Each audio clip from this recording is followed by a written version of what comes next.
अस्सलाम वालेकुम dear students, मैं आपकी teacher Yusra Asim, assistant professor computer science. आज हम इंट्रोडक्शन टू डेटाबेसेस का नेक्स्ट लेक्चर स्टडी करेंगे। इससे पहले अगर आपने मेरे चैनल को सब्सक्राइब नहीं किया तो काइंडली कर लीजिए और बेल आइकन पर भी क्लिक कर दीजिए। आज का क्वेश्चन है, what are the properties of a relation. किसी भी टेबल की डेटाबेस के अंदर कौन कौन सी प्रॉपर्टीज होंगी जिनको वो जस्टिफाई करेगा। तो first of all the property is no duplicate rows exist. कोई सी दो रोज कभी भी सेम नहीं होंगी किसी टेबल के अंदर, ठीक है। हर रो जो है किसी भी टेबल के अंदर वो यूनिक होगी।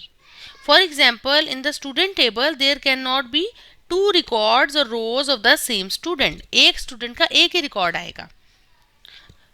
तो uniqueness in a relation is granted by assigning the primary key of each relation. हर टेबल के अंदर जो प्राइमरी की होती है वो किसी भी रिकॉर्ड को यूनिकली आइडेंटिफाई कर सकती है। फॉर एग्जांपल, जिस तरह स्टूडेंट्स हैं तो स्टूडेंट को यूनिकली आइडेंटिफाई कॉलेज में कैसे किया जा सकता है, उसके रोल नंबर की बेस पे। कोई भी दो स्टूडेंट या दो से ज़्यादा स्टूडेंट नहीं हो सकते जिनका रोल नंबर सेम हो। कॉलेज में हर क्लास के अंदर हर जो स्टूडेंट है उसका डिफरेंट रोल नंबर होगा फ्रॉम ईच अदर, जो कि उसको यूनिकली आइडेंटिफाई कर रहा होगा। नेक्स्ट बात आ जाती है, no order of the rows is insignificant. Table के अंदर चूंकि सेट ऑफ रोज होती हैं, यानी कि हम रिकॉर्ड्स रख सकते हैं, हम उसे टपल भी बोलते हैं। ऑर्डर ऑफ द रोज जो है वो इम्पॉर्टेंट नहीं है। जिस मर्जी तरतीब में आप रिकॉर्ड्स डाल दें उस चीज से फर्क नहीं पड़ता। Row ordering is not the part of relation definition. Many logical orders can be specified on the relation. For example, rows in the student relation could be logically ordered by the value of roll number, name, marks. मतलब एक table है, table के अंदर जितनी भी number of fields हैं हम किसी भी तरीके से उसकी सॉर्टिंग डाटा की कर सकते हैं। फॉर एग्जांपल, अगर रोल नंबर की बात आती है तो हम 1 से ऑनवर्ड्स असेंडिंग ऑर्डर में रोल नंबर्स को देख सकते हैं। अगर लेट्स सपोज अल्फ़ाबेटिकली नेम्स की बात आ सकती है तो हम कैपिटल ए से स्टार्ट होने वाले जो हैं नेम उनको स्टार्ट में देख लें, and so on B C and up to Z तक हम एंड तक चले जाएं, या मे बी हम जेड से स्टार्ट कर लें, डिसेंडिंग ऑर्डर में अल्फ़ाबेटिकली स्टार्ट कर लें। तो इट डिपेंड्स कि आपने किस तरीके से उन रिकॉर्ड्स को देखने हैं। ऑल जो भी रिकॉर्ड्स उसमें डले हुए होंगे ज़रूरी नहीं है वो किसी तरतीब में हों, हम किसी भी एंगल से उनको देख पाएंगे। तो इसीलिए no order of the rows is insignificant. No order of the column is insignificant. जिस तरह रोज भी हम किसी तरतीब में डाल सकते हैं किसी भी टेबल के अंदर, इसी तरह हम जो उसके एट्रीब्यूट्स हैं यानी कि उसके कॉलम्स हैं, उसकी फील्ड्स हैं, वो भी किसी तरतीब से डाल सकते हैं। हर एट्रीब्यूट का एक डिफरेंट नाम होगा, चाहे किसी स्टूडेंट का रोल नंबर पहले आ जाए, चाहे उसका फादर नेम पहले आ जाए, इस चीज़ से कोई फ़र्क नहीं पड़ता। टेबल की प्रॉपर्टी के लिहाज से अगर हम देखें तो ऑर्डर ऑफ द कॉलम्स जो है वो इम्पॉर्टेंट नहीं है। नेक्स्ट बात आ जाती है, फोर्थ प्रॉपर्टी क्या है, कॉलम्स यानी कि एट्रीब्यूट्स आर ऑल एलिमेंटल और एटॉमिक। एटॉमिक वैल्यू अब क्या होती है, a value that can not be further divided. एक ऐसी वैल्यू जो फर्दर हम डिवाइड ना कर सकें वो एटॉमिक वैल्यू होगी। तो किसी भी कॉलम के अंदर जितनी भी वैल्यूज आएंगी वो एटॉमिक होनी चाहिए। इसका क्या मतलब है कि हर टेबल के अंदर जो हर सेल है उसके अंदर एक सिंगल वैल्यू होनी चाहिए। फॉर एग्जाम्पल, एक स्टूडेंट है, उसके एक से ज़्यादा फ़ोन नंबर्स हो सकते हैं, लेकिन आपने जब उसका डाटा रिकॉर्ड करना है तो आपने according to the property of the relation हर सेल के अंदर एक सिंगल फ़ोन की ही वैल्यू डालनी है। एक से ज़्यादा टेलीफोन नंबर्स जो हैं अलाउड नहीं हैं। Similarly, there should be 3 attributes for the student name such as first name, middle name and last name. तो इन तीनों में से कोई भी आप 3 तरह के एट्रीब्यूट्स उसके नाम के हवाले से डाल सकते हैं, ठीक है।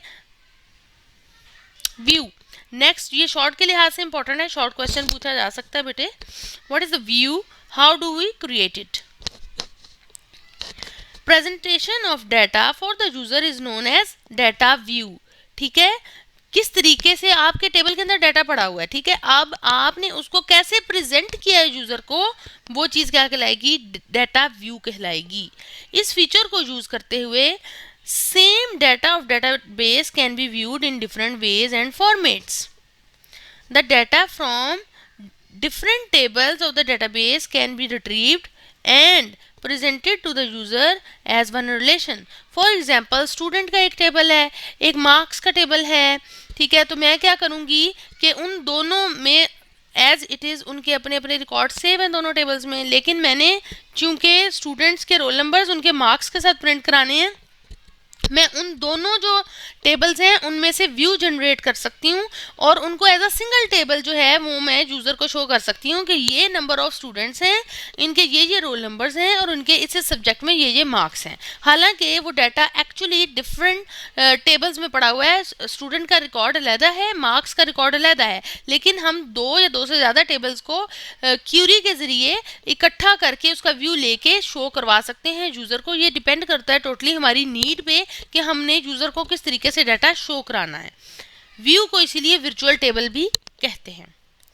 Purpose of using views, basic purpose of using views is to hide the confidential data of the database from unauthorized users and illegal access. For example, अगर हम बोर्ड की बात करें तो बोर्ड में सिर्फ हमारे पर्टिकुलर जो नाम, फादर नेम, रोल नंबर के साथ हमारा जो मार्क्स का डाटा है वो हमें नज़र आ रहा होता है। हालांकि उनके पास हमारा सारा डाटा जो है वो मौजूद होता है, लेकिन हमें सिर्फ वही दिखाया जाता है जिसकी हमें ज़रूरत होती है, तो ताकि कोई इलीगल जो है उस डाटा को इलीगली एक्सेस ना कर सके, कोई भी अनऑथराइज बंदा उसमें चेंजिंग ना कर ले, मॉडिफिकेशन ना कर ले।